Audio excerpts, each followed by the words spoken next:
现在呢，在韩国这一边，他们希望执政党说清楚的是，你到底有没有把我们人民的健康放在心上？好，为什么？因为现在呢，当日本他们开始排放核废水之后，很多韩国人呢，他们开始对海产、对渔产产生疑虑了，所以总统尹锡悦这个时候就跳出来啦，告诉大家鱼是可以吃的，没有问题的。好，甚至呢，他每个星期的午餐例会跟韩国的总理一起吃饭，就特别挑海鲜吃，还说之后每天都会有海鲜，甚至呢，员工午餐里面还开始吃生鱼片。但是实情是62%的民众已经告诉你了，现在他们要减少或者停止消费海鲜。好，甚至呢，大家最在意的就是小朋友嘛，国家未来的栋梁，看到了他们有很多的中小学食堂已经不再使用日产海鲜，而他们有很多的鱼市场呢，现在开始已经是异常的冷清了，甚至呢，生鱼片店也开始考虑关门不干了。最主要原因就是大家会怕嘛，这是跟食用安全有关，吃下去是在你的身体里面，而且还可能排不出去，大家会怕啊。好，中国则是很直接的强硬抵制，当他一看到你开始在排放核废水之后，就是硬干了。他告诉你，所有的高价食材我们通通不收，而且日本的渔产我们也通通不收。日本这边最大鱼市呢，他们就直接讲了，出口量已经暴跌有80%之多，甚至扇贝这种价格，在地的价格都重挫30%，影响到他们的鱼市销役。所以呢，就连他们的这一些外务省啊长官，通通都说要跟日本来要求提出抗议。可是真的有办法吗？中方这边立场蛮硬的。日本的这个驻华使馆，他们直接讲说呢，其实他们甚至还有这个跟不相关的人、跟政府不相关的个人或团体，有接到所谓来自中方这里的民众的骚扰电话。中方这边的这个外交部直接的讲，汪文斌说他没有接到相关的讯息，但是呢，所谓的这一些的纷扰，他认为日方是应该反思。好，为什么会这样？在民间已经开始有所谓对立的情绪了，甚至呢，就一位这个网红的老师呢，他们现在也开始在网络上面，竟然说他可能最近要开始考虑停止直播，为什么？先来看看。今新宿にいますけれども、ここに花ちゃんっていう居酒屋なんですね。外の看板なんですけれども、中国人へ当店の食材はすべて福島産ですって書いてありますよ。警察官向かってお話聞きます。はい、お願いします。お店の前でお待ちください。中国人へ当店の食材はすべて福島産ですってどういうことですか？わざわざ中国人に対して書いているっていうのに怒ってるのか、それともこの福島県産の食材を使ってることに対して怒ってるのか。お客様へとか、それでもいいんですけど、なぜ中国人へ？特にニュースで最近そういうふうになってるんで、こういうふうにで、それは国籍差別なんですよ。いや、差別じゃないです。それはどう思います？そうです。どう思います？それ差別されたんです。好，日本呢这边新宿有一个关东煮店，直接说致中国人，所有的食材都是福岛县产，所以呢才会看到刚刚这段视频，他直接的就讲了是不是在歧视中国人，甚至还有日本的主持人呢在节目上头说，你们中国人现在不是都不买我们的渔产吗？那你想来日本前要不要先喝一口我们福岛的核污水啊？这都是很有针对性的。但是在中方这边呢，则是有个女网红老师，她叫做向怡，她的讲法是说，其实呢她这一些谈话都是去年的直播，那个时候就讲了4个字叫我们日本，现在呢完全被网友揪出来，甚至被放大来看，不断的被检举，最后他只好离职了。在民间开始有很多的情绪交错着，好，大家就开始在讲，其实呢，大陆现在在打所谓的福岛核废水，到底是不是为了反制所谓的美日韩大卫营协议？这2个有没有所谓直接的关系呢？打不了美国没关系，我拿小弟开刀。有人就开始有出现这样子的一个评论，到底应该要怎么样来看这件事情？在进了日本的这些渔产、水产之后，你会问，那他们自己呢？他们吃什么？你可能没想到哦，他们开始在新疆这一边来做水产了。习近平呢，最近来到了新疆，特别强调要把他们变成了全国的战略定位。特别的是，在一个沙漠地，他们竟然要开始做海水的养殖基地。他们直接讲呢，在当地有一种地叫做盐碱地，它的特质是它有办法可以调配成海水，那就开始在这边呢养海鲜，养什么？养石斑鱼、养白虾、养鲍鱼、养龙虾等等等。现在已经有8个品种的海货，然后呢开始可以批次的这样子来出货，甚至最近20年，他们还开始开发出了这种新疆鱼的渔产。好。热产业，冷水鱼养出热产业，现在甚至还可以销到芬兰、荷兰，连鱼子酱也开始销到欧洲喽。所以是想要告诉大家，现在真的他们开始在农业的部分，用各种的科技，用各种的技术来达到一种不可能化不可能为可能。好，有没有可能真的就是产量直逼日本之后，直接跨过这一关，真的以后就不用日本的水产了？回过头来，我们要请教的是赖老师怎么样来看？现在呢，尹锡悦开始吃海鲜，告诉大家62%的民众海鲜可以吃啦，不要害怕。第一个，在韩国，因为韩国目前的经济状况确实不好，物价上涨，人民的可支配余额不多，所以吃海鲜变成一个比较奢侈的这是一个事实一个比较奢侈的行为。那韩国总统在这个节骨眼又说，我们总统府要连续吃1个礼拜的海鲜。韩国的网民骂翻了，他们认为你这个总统到底是哪一个国家的总统我们台湾有个驻日代表帮助的助，你现在韩国有一个驻日总统，这个实在是他们很难忍受的事。为什么呢？因为韩国的在野党也好，韩国的广大的民众也好，对日本的把这个核污染水排到大海是不以为然的，是很生气的，而且也事实上一定会影响到韩国本身的这些水产业，一定会影响。为什么我们会这么说即使韩国政府努力的在帮日本说，哎呀，它比这个一般的饮用水都还干净，对，放射性还低于7倍。我们检查了以后，我们发现它排放出来的那些海水，它的放射性的容量比其他地区的海水的容量都还低。那如果这是事实的话，第一个我们要问的地方是在于，那既然你的水干净成这个样子，是在洁净我们的海水，你就不要排进大海嘛，你就放到你们自己的湖泊里面去使用就好了嘛。那你韩国如果帮日本背书到这个程度，那我们就建议用大型的邮轮把它注满了这些水，送到韩国的湖泊去把它排泄出去。那这样的话，皆大欢喜嘛，整个太平洋的国家都开心。你韩国人使用这个核污染水，日本人使用这个核污染水，美国或欧洲挺日本的都去使用这个核污染水，这个太平洋一样干净，也不需要你日本来帮我们再把它清洁嘛，大家一样过日子，这个什么事都没了嘛。何况也不过就是130万吨的核污染水，一个大的邮轮可以载30万吨，那16、7艘就够了嘛，就够整个运走了。那这样的问题不就解决了吗？可是为什么不这样做？大家都知道它就是核污染水嘛，所以我觉得以目前来看的话，我觉得全面性的监控是有必要的，因为一旦发现其他放射物质在升高的话，那就必须要在联合国里面对日本提出强烈的谴责了。所以以现在的一个情况，就是说对于日本全面的禁止，其实是给日本施加压力。为什么？日本这一波是连续要17天，对，要排出7800吨的核污染水，那它总共有130万吨以上，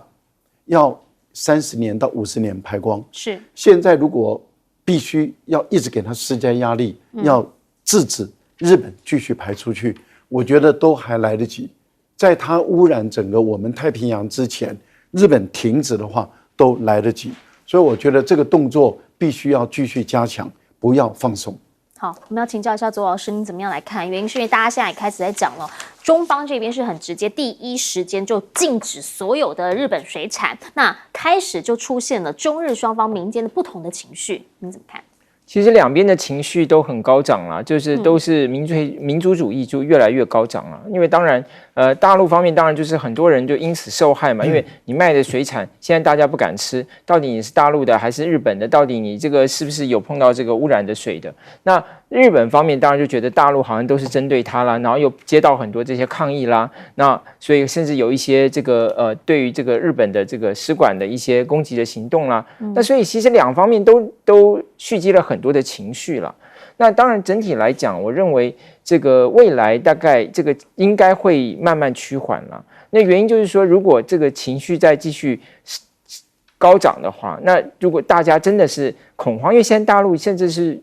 就是说很多人要去抢购所谓的碘化钾，认为说这个未来如果吃到有这个污染的这个食物，要怎么样去防止受到它的这个影响怎么样维护自己的健康？那这个其实医生也说好像不需要了。那这种过度恐慌的情绪，其实对大陆的水产业也会带来很大的伤害，对于民众的这个健康可能也会带来一些不必要的困扰。那所以说，大陆方面其实我觉得也有一点想要把这个声势慢慢让它缓和下来。你看《人民日报》8月25号那天，全版的国际版都在谈这个问题，当然评论也有，新闻也有。8月28号就是昨天，那就只有2则新闻，虽然版面还是蛮大的，将近2/3的篇幅，但是到了今天就只有1则。所以慢慢你看它的官媒是有一点想要慢慢把它降温了。虽然自媒体啦，或者像环球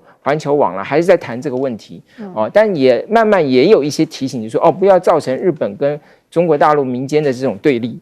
甚至或者说他现在引导就是说，到底谁在帮日本人讲话啦？再用一些方法，其实我认为也慢慢去引导他的这个民意的走向，避免真的变成中国大陆的民众跟日本的民众相互对撞。我觉得那种全面的对撞，其实也不符合大陆的战略利益，因为大陆的战略利益来讲，当然是希望能够争取日本，不要让日本跟美国紧紧的绑在一起，那个对中国大陆的压力会是非常大的所以这件事情怎么样慢慢收尾？更何况我觉得要特别提醒一点，大陆在日本还有一个就是在 IAEA 就是国际原子能总署的工作站，还有派了一个人，韩国也派了一个人在那边监督。所以说，其实可以把这些讯息让它公开来，或者加强这方面的监督，来缓和大陆群众的一些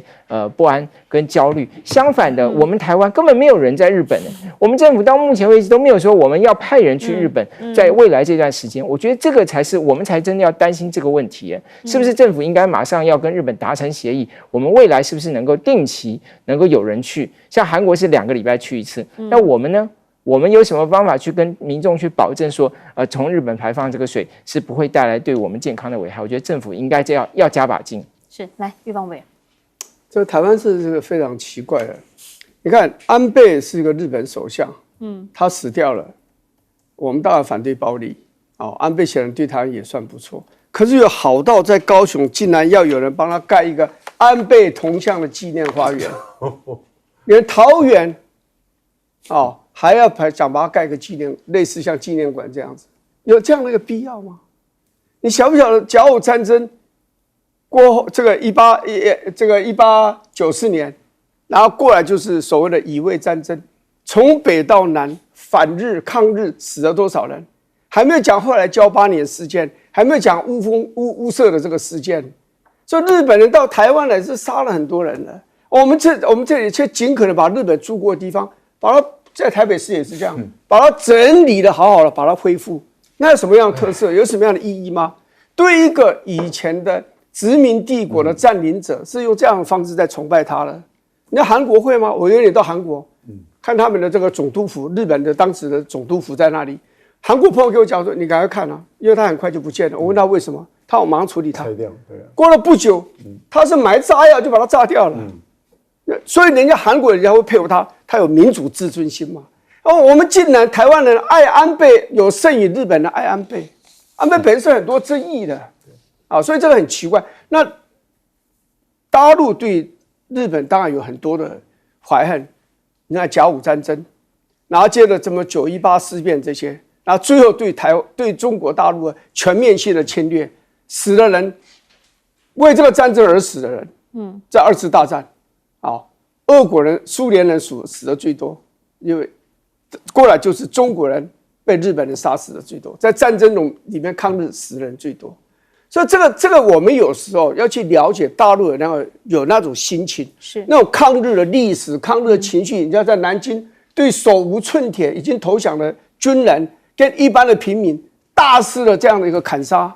这是很不对的啦。所以我是觉得，像这个水，不要讲历史来讲，光是福岛这个核电厂的这个水，这核污染的水，我们政府简直是肯定它一样啊，说我们不需要有任何的顾虑，有顾虑是没有必要的。你怎么知道？它要排几十年，你怎么知道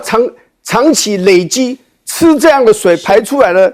喝这个水这个鱼，最后会变成什么样，我们都不知道。就我们进来听日本人讲话，这很可笑。是好，我们其实呢，大家在意的是什么？大家在意的是到底有没有符合你自己的利益呢？其实呢，现在回过头来，在整个区域上头，还是可以看到美中之间，有一点G2对抗的意味。这一次呢，雷蒙多来到了中方，昨天告诉您了，他已经跟王文涛见面。在今天最新消息是他直接见到了李强，大陆总理李强。李强说，良好的经贸关系是有利中美还有全世界的。当然啦，G2如果好，大人们好，旁边的这些小朋友就会觉得说我们比较好做事嘛。这一回其实呢，雷蒙多来的时候有看到是双方呢好像是相谈甚欢的，有什么话会直接的说清楚。特别是现在他们还宣布了要建立一个新的沟通管道，也就是说他们讲了4个半小时之后，全力支持来成立一个工作小组，这个工作小组呢，会是由他们副部长级还有司局级呢，他们来组成的。组成之后呢，每1年他们要办2次的副部级会议，就是让这个沟通变成一个常态 routine。然后呢，他们的部长呢，能够定期的来聚会。到底谈了些什么？谈4个小时这么久，好谈彼此之间的抱怨，什么意思？雷蒙多就抱怨啦，我们美光跟我们英特尔，一个呢是直接被你们禁了，一个呢是要提出申请，你们都不理他，现在是怎么样？大陆这边的回应是拜托你们动作还更多嘞，所以双方都在讲彼此之间所遇到的困难，都在讲彼此呢是怎么样被对待的，讲给他听，讲给他知道，希望他能够做出改善。好，特别的是雷蒙多他有强调了，他说其实啦，讲了这么多都占我们彼此的贸易小小的一块，我们两国99%的贸易还有出口管制是无关的，只有涉及国家利益、国家安全的时候，我们才会不容谈判、不容让步、不容妥协，就像当年华为案一样。好，华为呢很巧，就在雷蒙多在中国的这段时间，发布了5G 的新手机，来迎接这一位贵客。当然，大家也说啦，这个紫色意味很浓厚嘛，也很会呢跟上这个时事消息。那现在呢，大陆媒体的评论就是觉得说，这一次雷蒙多来到了中方之后，感觉的是比预期的还要好很多啊。至少呢，他们有建立了一个具体的新的沟通管道，然后也启动了出口管制讯息交流的机制，是有一些成效的。但美中之间真的就如此平顺了吗？可能不会。好，原因是因为现在呢，白宫已经宣布了，拜登9月10号正式的会去访问越南，也就在参加 G20 之后，他真的要去越南了。在整个南海这边，会不会又有另一波的中美角力？而目前也看到了，在美方这边的朋友们，确实大家纷纷聚在一起，像是日本的准航母出云号首次就停靠到了菲律宾的首都这里。他是怎么讲的？他们这一位舰队司令官直接说，他来到这边，他了解到了中国正在进行专横的活动，在日本附近，他也常常看到这样的一个活动，好像日本的朋友们都聚在一起了。可是呢，中方这里是不是就真的会让他如此的随心所欲呢？看到了新加坡的总理李显龙访问越南，他就直接的讲了，说呢，希望跟他呢来成立双边升级，做全面的战略伙伴。同时呢，新加坡现在其实跟中方的军演合作也要再一次的恢复，在疫情过后9月1号到14号，他们要做这样的一个双边演习。与此同时，美日加6国的军演9月呢，则会联合起来，甚至还会穿越台湾海峡，一起穿越台海。紫色意味当然很浓厚，只是现在日本他会不断的来释出一些讯息，他看到什么，他希望让你知道，其实状况好像蛮危险的哦，像是大陆的死神无人机顺时钟绕台，很多台湾人可能不知道，但日本现在呢，他们拦截到监控很清晰的画面，直接告诉你是从我们的东北方空域穿过的，一路飞到东南部外海。你看这个路径就这样子绕着台湾飞，直接把你摸过一片，而且罕见清晰画面通通让台湾人能够看见。美国甚至还告诉你了，说中方这里的军队数量优势呢，让他们很紧张，所以2年内还要部署1000架的这个无人机，好好的来对抗对岸。到目前为止呢，我们必须要来看对岸确实，特别是在海军实力上，近几年是有蛮大的跃进的。像在沪东造船厂，现在呢正在为首艘的054B 的护卫舰来进行下水前的最后准备，有可能明年就可以正式加入中方海军喽。这些讯息，当然美方都会非常的紧张以及谨慎的掌握。为什么？这是跟他的军力有关，跟他能不能真的在那背水一战的时候取得胜利有关。回过头要请教赖老师，怎么样来看雷蒙多？他今天是直接跟李强见面。我觉得雷蒙多这次到中国来访问啊，气氛是比以前的都好很多，缓和了啊。这个最主要是中美的关系，确实王文涛讲的没有错，中美的关系经济才是压舱石。也就是中美的关系只产生变化，其实是源于经济的问题。那就是在川普时代的时候，开始祭出301的法案。美国对于很多国家都采用301法案，是。那对台湾也有用过301啊，让台湾当时苦不堪言啊。那中国大陆起身对抗的时候，我们看到中美的关系开始产生变化了。因为美国过去用301把对方都打倒，把日本打倒，把台湾、把韩国、把很多国家都这样打掉了。那但是他没想到说打中国的时候碰到铁板，所以到了这个川普的后半段，开始台湾牌打进来了。本来想利用台湾牌逼着中国大陆跟他做交换，那中国大陆拒绝跟他交换，那就彼此的冲突再升高了。拜登上来了以后，拉了 G7。再来打，那冲突开始从1对1开始变成多对1，然后川普又把北约跟欧盟都拉进来，然后又在亚洲再建立 QUAD 等等，就是多对1，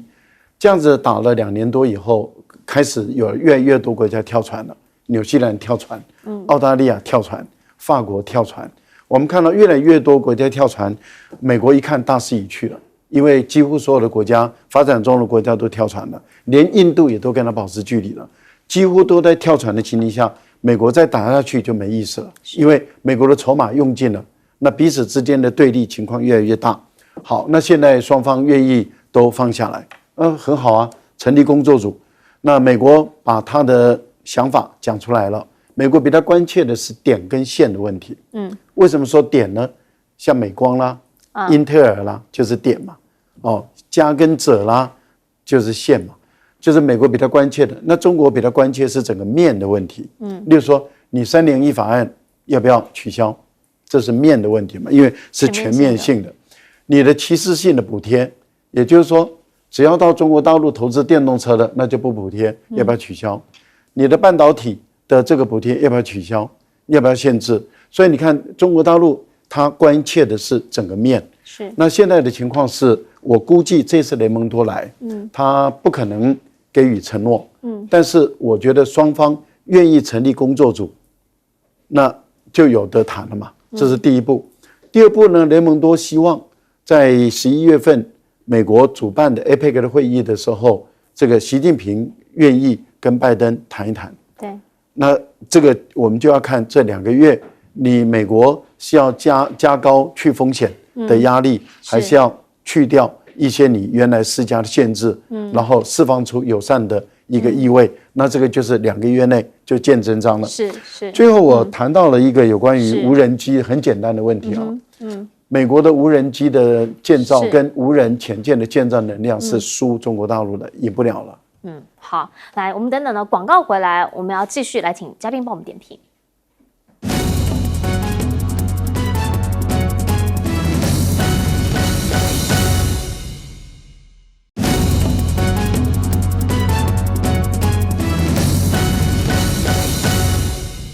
好，我们说这几个月在中美之间高官的互访，雷蒙多是第4位，但也是唯一一位呢是接受中方邀请的。所以现在很多人在评论的时候都觉得说，感觉好像比外界预期的还要来得好。请教玉芳委员怎么看？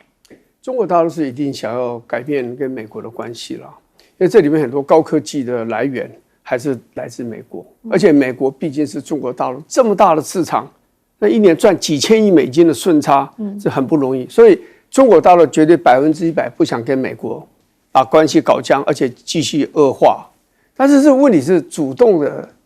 发动者是在美国。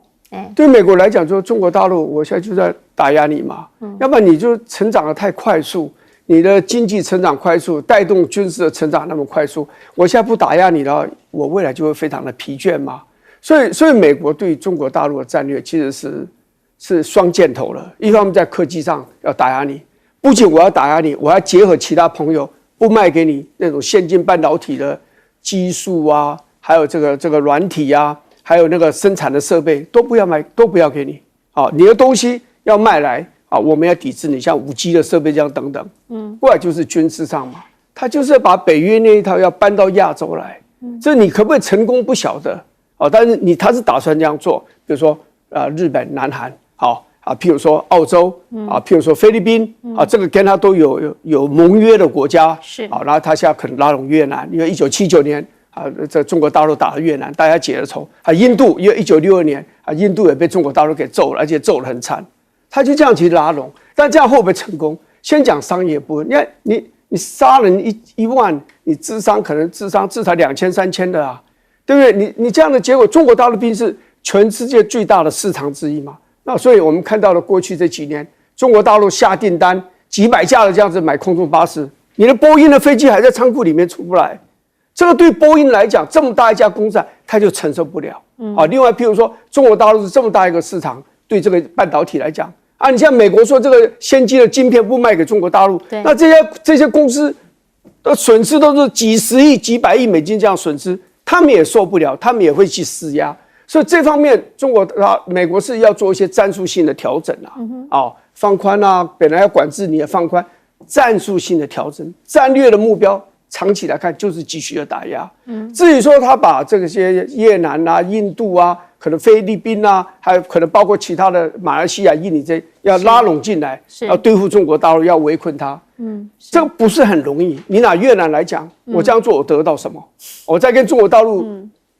彼此之间这么大的市场要来往，我为了美国我要牺牲吗？这些国家。越南啊，这些国家都有被西方帝国主义殖民的经验，是他们学到这些国家的灵活的外交的战略，所以他跟美国好 OK， 也要同时要跟中国大陆保持好的关系，所以美国那一套在这里要移植北约的经验到亚洲来，不见得容易成功了。是我们先进广告，广告回来继续来说。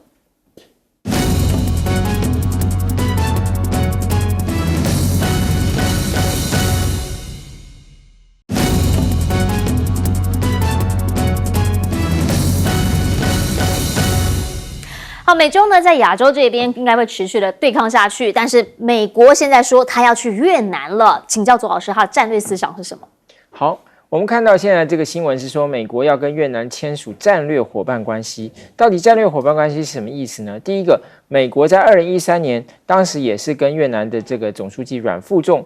签署了这个全面伙伴关系。那全面伙伴关系呢，其实是在越南的这些伙伴关系里头，它是最低阶的，它是伙伴关系，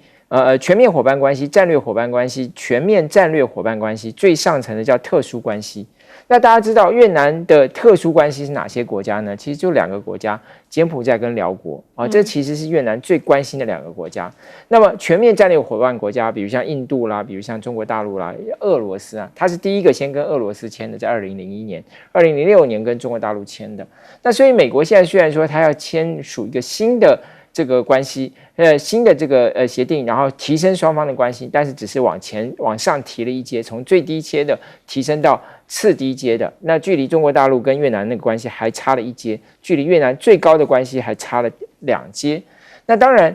越南跟美国是各有所需了，尤其越南这几年的经济成长，美国是它最大的一个出口市场。那越南也因为美国这个出口市场，它的这个产品能够不断的提升它的这个科技的复杂度，那也有很多美国的科技大厂开始向越南投资，大家很多企业把越南视为下一个这个中国大陆，下一个世界工厂啊。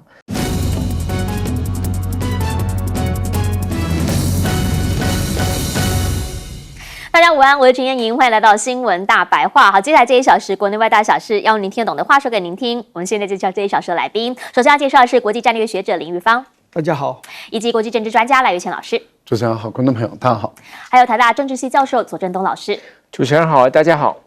一开始要先带你来看到的是在昨天这郭台铭已经正式宣布，他要出来酸总统。好，现在大家就在讲啦，消息一公布之后，绿营是不是真的做梦也会笑？马上这一位委员林俊宪他就跳出来讲啦，听说好多民进党的都要跳出来帮忙支持连署啦，帮他一圆总统梦，还说不要让他们失望。话讲完之后马上改口呢，为什么啊？原因是因为党高层惊动到了，说什么下令禁止评论。好，原因是什么？一，他们呼吁大家，我们不会去介入连署；二，他改口说是因为人家的事情我们不要管啦，甚至还说郭台铭这么有钱，29万份的连署完全没问题。如果你要去帮他连署，你的个资都会被他拿走哦，所以大家不要浪费时间。党高层直接的这样下了令定调之后，林俊宪委员也改口了，他们说务必慎防。好，原因是什么？原因是黑狗狼刀的代志，我们管那么多干嘛？我们就微笑就好。今天资深媒体人周玉蔻也出来说了，说我们这一次呢要对抗的是什么？对抗的是对岸，是共产党，所以呢，千万我们不能小觑力量。同时还说，大家要立刻改变画风，特别是要闭上嘴巴。好，现在呢，大家都直接的这样讲了，说是来跟对岸选。那昨天在记者会上，有记者呢就直接问到了郭台铭：“您那么多资产在对岸，那如果真的发生什么事情的话，你要出来选总统，你的立场是什么？”他就讲一句话 ：“Yes, please do it。”就让他全部把我的财产给没收吧。就这么一句话，结果你知道今天股市很多股东气炸了，为什么？原因是因为马上反应嘛，反应在股价上头，鸿海赶紧跳出来讲说，我们有80万名股东啊，郭台铭已经交棒了，我们不会参与政治，跟我们一点关系都没有。好，但回过头来讲，必须要说啦，大家为什么会这样问他？因为他有12%的鸿海股份嘛，他是大股嘛，那问题是你在讲这句话的时候，你有没有先思考过？对啊，人家不会没事要收编你的财产嘛，是吧？所以呢，大家就开始来讲，你这样的回应是不是不那么聪明呢？另一件事情，大家也在问，你真的不知道吗？你是经营专家 CEO， 你真的不知道吗？好，因为他告诉大家，4年时间，他要让台湾在20年内 GDP 超越新加坡，成为亚洲人均 GDP 最高的亚洲首富。数学老师来了。数学老师说这个数学算得出来，他呢就把这个过往我们的这些数据算一算之后，告诉你平均呢我们每一年的成长要到 7.9%， 也就是每一年都要成长到 7.9% 哦，不是达不到，问题是现在达到的都是那一些开发中的国家。好，那问题就来了，我们呢不是这一些开发中的国家，我们要如何拼到 7.9%？ 你去看一下今年的这个经济成长率是多少，你就知道这个 7.9 有多难。那郭董真的不知道吗？你现在讲这个到底是为了什么？是想要告诉大家一个美梦吗？这个美梦真的有机会成真吗？现在呢，这个郭董出来参选，对岸也很关心，微博直接冲上热搜。可大家讨论的是什么？大家讨论的是说赖清德稳了啦，细卡都出来，直接扛着选，保送赖清德。好，可是现在人在对岸的蒋万安第一时间有跳出来，力挺侯友宜之外，现在呢，他到了对岸去参加的是双城论坛。那台北市的这边民进党的党团呢，马上就直接说了，你要跟中共来严正的抗议他们的文攻武吓，要代表我们台湾人民去跟他抗议。北市府这边马上就想问啦，我们这一些行动，这一些内容，通通都是报请了中央陆委会之后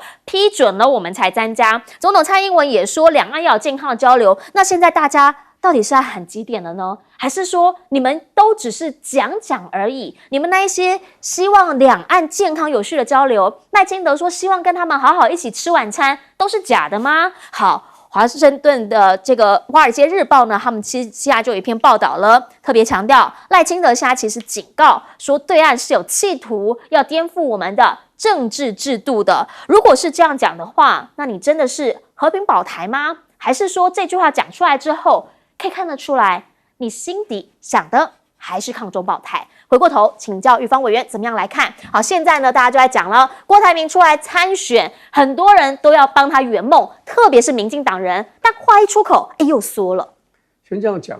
其实在美国有这种情形在美国就是说共和党的人他们会在这个选举的时候会刻意的去挑一个民主党最弱人出来，因为这个他们主要是以州去做一个单位，各州有自己的这样一个选举的制度，所以有的州呢它会开放，你外人可以进来投票，那有的州就比较严格，你要上次投票你投给哪个党，你这次的初选你才能够参加那个党的初选，所以共和党也好，民主党也好，只要可能也会故意挑对方最弱的人来跟自己的候选人去比，那这样比较好打嘛。所以民进党其实也不用这个再装说他们对这个国民党的这个初选或者是对这个郭台铭的这个联署好像装得很没有兴趣的样子。那种装就真的大可不必了。林俊宪说这话你当然可以解释为说他是这个无心之言他只不过就是讲一讲目前发生的一个很实际的情形，正在进行的情况，就如他所说了，很多人想要帮这个柯文哲这个联署这个讲这句话就显然就是民进党的人郭台铭联署对对对不起帮郭台铭联署，然后他事后他说这个他讲这句话其实就某种程度就是给一个信号我们可以干这种事嘛，要不然你讲这个干什么？你讲这个不是暗示，你是明摆的讲出来，那你显然就是希望民进党人去做这样的事嘛。那事后当然要收回民进党中央也要表态说我们不要介入别人的事务。那林俊宪也要把这话收回，可是效果出来没有？效果显然出来了。这某种信号就是告诉民进党的人，你们底下层的人，你们是可以做这样联署的动作嘛，可以做联署的事嘛，这样子。所以这个就是说，郭台铭自己要有智慧去看因为联署的数目你说要过20万、过30万，对郭台铭不是很难，因为他资源太丰沛了而且又还有一些别有居心人可能会想去帮忙不是可能一定想也要帮忙啦。但是你最后要看你自己可以得多少票，而且最重要，这个最后出来最终的大选的冲击，对两岸的冲击，对台湾未来的长远的整个发展的冲击是什么？这个才是一个真正最重要。但要讲到郭台铭就是说这种选举民主国家的选举有时候时间很长有的有初选这个过程很长，它只有一个好处，就是你会让很多的人他会显示出，因为这样的一个竞选的过程很疲惫、很累人的，所以呢，在那个时候，你平常的这个精神饱满的情况之下，你有时候说话是比较容易控制的你可以做一些隐藏，但是你如果很疲倦的情况之下，你有时候你讲话就会变得非常率性。如果郭台铭讲的话就是非常的率性，而且非常的任性。而且我觉得讲的其实非常粗糙，就是我们大家去决定这样的人当国家领导人适合不适合，这是我们大家要去考虑的譬如说你讲这个鸿海是，你有几个错误可以谈的。第一个，其实要讲一个是富士康不叫鸿海你台湾才叫鸿海，你在大陆叫富士康嘛，这第一个逻辑的问题。第二个就是说这个富士康也好，鸿海也好，也不是你的你刚才也讲了，鸿海股份它全部就12%嘛，对不对？你也没有过半嘛，所以这个也不是你的，你的口袋里面的这个coin 你的 nickel， 你的那个钱币也不是是几十万的持股人共同所拥有的公司，你凭什么带他们讲话？而且你说那个东西也是不太好的，就是说，你说这个老共如果要把你鸿海财产给没收，你说 please do it， 就干了吧。第一个，中共会不会这样讲？会不会这样做？我认为不会。一群鸟在树上，你朝一只打一下，你认为这树上最后有几只鸟？全部都没有了嘛。他今天把你富士康给没收了，其他的台商、其他的外商能够走，就赶快要逃离中国大陆了嘛。所以大陆再笨，他也不会做这种事。那你郭台铭讲这种事是代表什么？代表你很勇敢，你很无私你不怕老共还是什么样？不晓得。但你说这个话不会成为一个事实，你就把它当做一件大事来回答一个外国的媒体，就让人家看出你的韧性跟你对政治的那种细微微妙的部分，你其实是没有掌握的。是，来请教赖老师。郭台铭宣布要参选，他的党籍的恢复案还在进行中，9月份才会有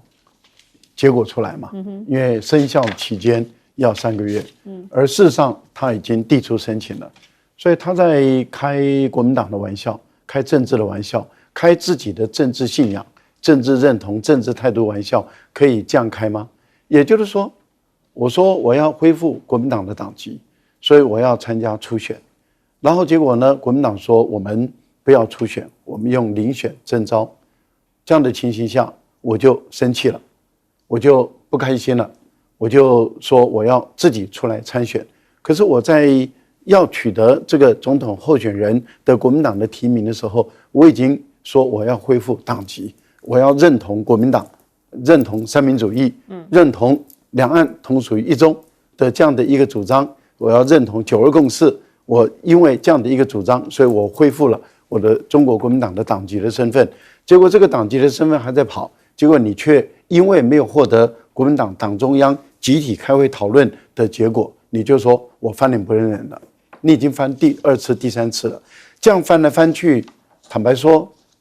如果还有人支持的话，那这些人就等于是以后支持那些可以变脸来变来变去、不可靠、没有信用的人。那我也尊重了哈。不过我很清楚的知道，当郭台铭一宣布以后，绿营的人开心得不得了，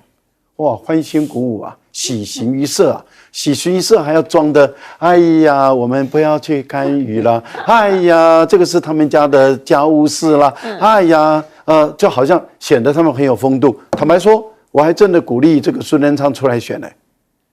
孙仁昌也可以出来独立参选了。是，那我也如果孙仁昌出来参选了以后，我也想看看民进党内的人会不会也是，哎呀，这是尊重每个人的意愿呢？哎呀，这是我们党内的家务事啦。那国民党是不是也应该保持风度，说，哎呀，这是你民进党的家务事啊？不过我们可以帮你联署啦。我觉得这个是民进党的虚伪本来就是一个本质啦，但是我觉得虚伪够了就可以了啊。很明显的，他喜形于色，他既然喜形于色，那就代表什么？蓝营的人内心生气了。我觉得蓝营的支持者内心生气的时候，你就应该要站出来，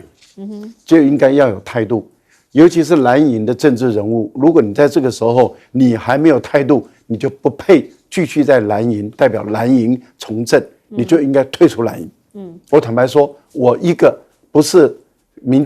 不是国民党内的党员，我是4年党员，但是我就直接说，你的政治态度如果不清不楚，不要在那边浑水摸鱼，整个退出国民党。另外一个部分里面，郭台铭吹牛了